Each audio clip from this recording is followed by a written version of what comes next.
Hi, it's me again with Corel tips and tricks. I've done videos on the transformation docker or older versions trans or newer versions transform.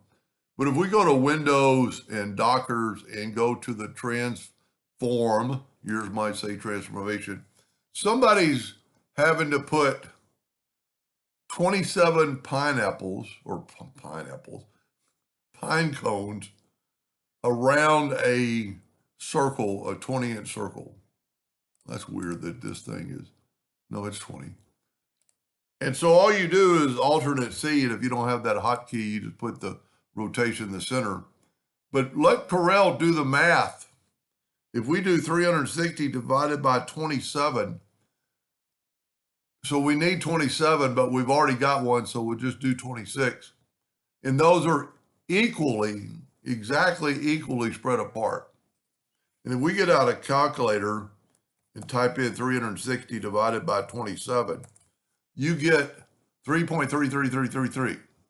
You'd have to put in a couple of those digits to do it by just rotating it by hand. But each one of those are perfect. I mean, it doesn't matter if we do, let's make sure we still got our center. Let's go, let's say we want something not divisible.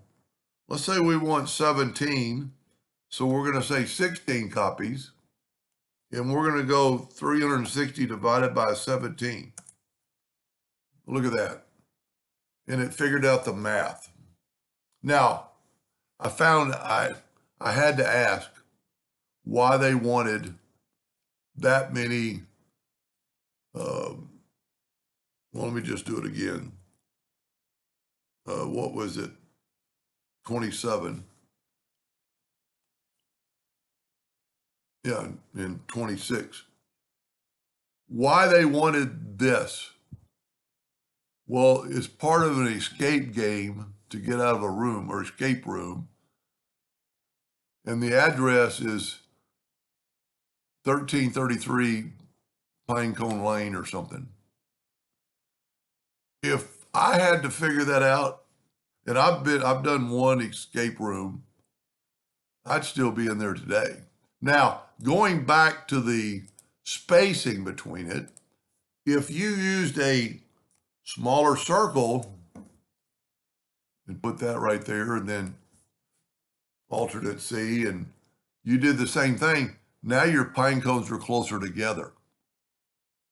So that, I mean, that's just common sense. But he wanted a 20-inch circle, and maybe there's a significance of that too. Anyway, try using the transform or transformation docker. It's incredible. Anyway, I hope that helped them and somebody in the future, and thank you for watching.